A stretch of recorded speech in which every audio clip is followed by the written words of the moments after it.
be joining in just a few minutes. All righty, we are live.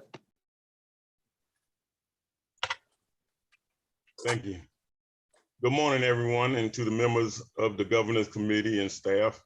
I want to thank you all for joining today's meeting. I want to call this meeting to order at 11:01. All right, and at the top of the agenda, I want to note that I would like to call for a brief moment of silence while we, as Savannah, mourn the loss of his state representative, Mickey Stevens.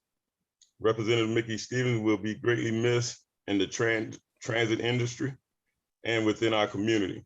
We extend our condolences out to his family. I'm gonna take a minute of silence.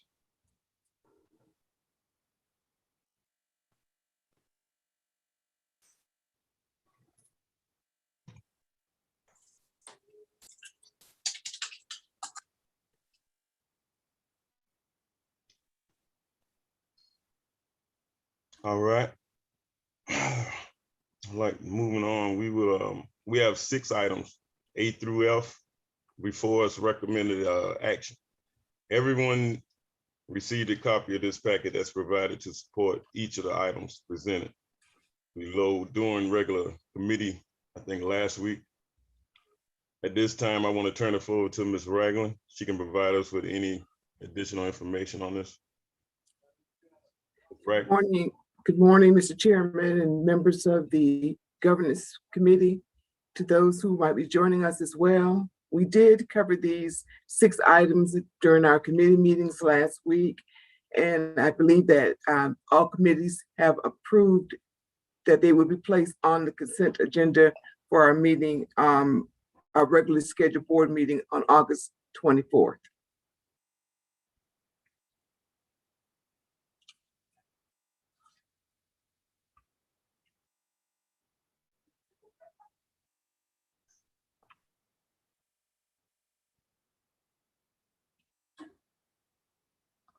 That be it, Ms. Reagan?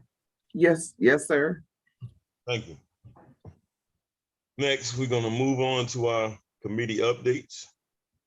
If the committee chairs would like to provide an update from last week's meeting, I want to turn it over to you at this time, starting off with Dr. Halloran. Yeah, we didn't have anything additional to add. I think our committees are going to be rearranged, so. All right. I think the only thing that we mentioned is that we might need to get a new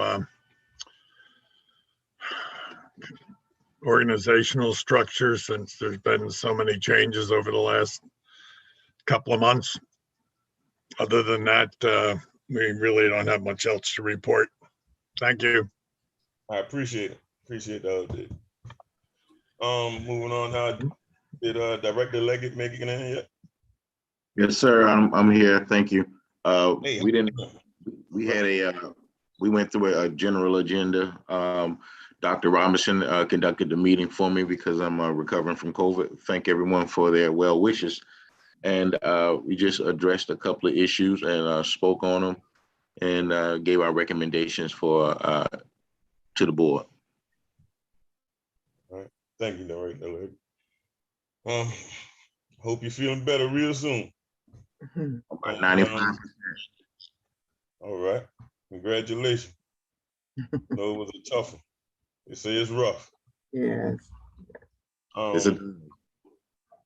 Moving on, Director Emerson.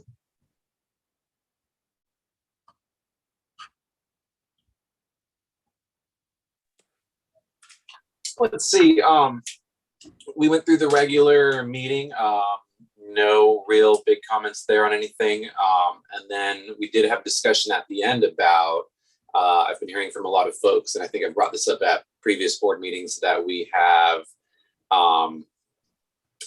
we may be leaving a lot of people on the side of the road because our buses are at half capacity, and some of our higher ridership routes may be hitting that half capacity sooner than we'd like. So Valerie updated me that the staff is doing some work on researching sort of the causes behind this, getting some data about that.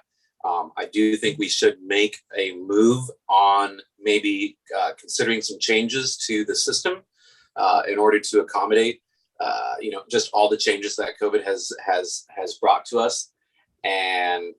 But we can't really do any of that until we have some data about which routes are we missing people out on, which routes are we not. Yeah, which routes do we have too many people on, and which routes do we have not enough. So I was really encouraged to hear that. Big kudos to her, to Director Ragland and staff.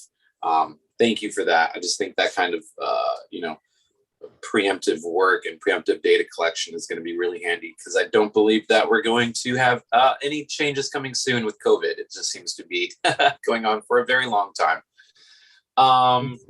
And then I wanted to see if we could get more information about this committee updates. Is there anything that we as board members should be doing? Is this something that we're going to kind of learn about all at once, or will we be able to workshop this together? And how much input may individual board members have into the process? And when is it happening? Thank you.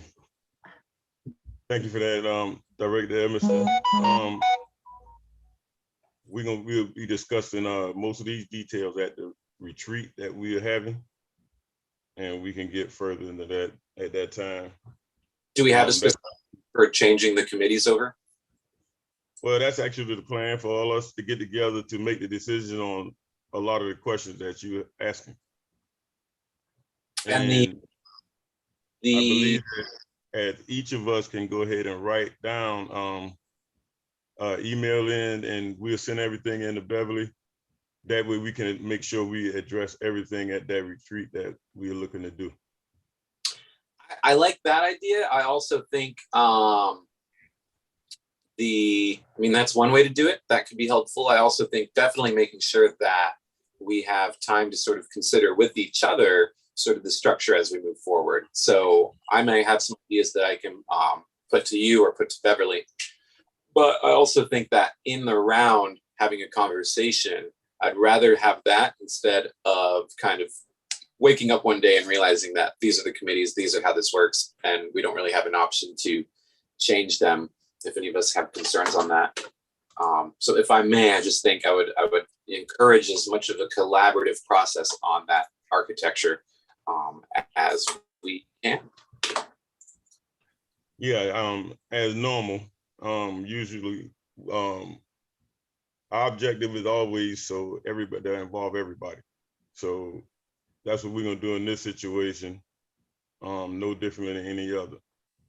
And when you retreat, yeah, we're gonna get the final information on this. Sometime today, Beverly will be getting with me. Okay, and great. we'll be sending something out this week. By the end of this week, everybody get it. All right, very cool. I'm all set. Thank you. Thank you. Do we have any old new business at this time? Mr. Chairman, if you would, I would just like to make the announcement to reiterate that Chatham Area Transit is collaborating with the J.C. Lewis Primary Health Care and the YMCA of Coastal Georgia, Healthy Savannah, and REACH, which is a national program administered by the CDC to reduce racial and ethnic health disparities. We are working with all of those partners in hosting a COVID-19 vaccination at the ITC on August the 25th, which would be the day after our board meeting from 9 to 12. All right. Thank you. Yeah, I think anybody that can make it should make sure we join that meeting. Yes, we want to encourage our passengers, but also any members of the community that have not been vaccinated, or even employees to do so. So we're trying to make it as convenient as possible for them. Yeah, thank you for that. I send kudos out to you and your staff for pursuing this, because it's much needed in our community. Thank you. All right. That's all I have. All right, thank you, Ms. Ragan. Our next scheduled meeting is next week, Tuesday, August the 24th. I look forward to seeing each and every one of you at that time, and I thank you all for your participation today. I want to adjourn. Cody, one quick question. Yes. Does the county have a mask mandate, or is it just the city right now? As far as I know, the city, but if anybody else You knowing do. more, The county does as well for, especially for the governmental buildings or in the offices. But the county has issued, I think they did so the day after the city did, the next day. Okay, I didn't see it anywhere because I know our buses travel through both districts where we're outside of the city, and we got to make sure everybody's wearing masks. I'll go back in my email and forward that to you. Yeah, I may even have it for all I know. I don't remember seeing it though. Yes, sir. Ms. But just to Ragland, be clear, wouldn't necessarily have an impact on whether or not people need to wear masks on the buses. Because we're still mandating the mask wearing on the buses anyway. And We we're federal. We've never let up on that at all. Yeah. Yeah, that's a federal mandate through September 13th, Yes, sir. probably soon to be extended. I kind of imagine that it will be with the. Yeah, they're with the talking about COVID. 6 to 8 more weeks. Mhm. Ms. Ragland, I forward you a bunch of emails and concerns came from the public about the DOT shuttle. Yes, sir. I sent it to yourself and the city manager and Sean Brandon also. Some reading. Yes, sir. Yes, sir. I've been monitoring those emails, and it's been my understanding that there were some other issues where there were complaints from the community that didn't want the DOT traveling where we're not traveling right now, so we rerouted. So now there are other complaints coming that these people are missing that. So we're going to meet with Sean and see what the best possible solution is. Yes, ma'am. I just didn't know how to answer it. That's why I forwarded it over to you guys between you, Sean, and Heath. Yes, sir. Yes, sir. We did that reroute on the request from the city, but we'll meet with them and we'll come to some compromise. Okay, should I add any other correspondence with Mr. Roundtree, or just keep it where we are? You can add Ms. Roundtree, but as long as Mr. Brandon is receiving these emails, Okay. we'll work it out. Okay, thank you. Thank you. Thank you, Mr. Cody. well, thank you. Do you have any more comments, questions? All right, I want to thank you all again. And we'll now, this meeting is adjourned. Thank you. Thank you.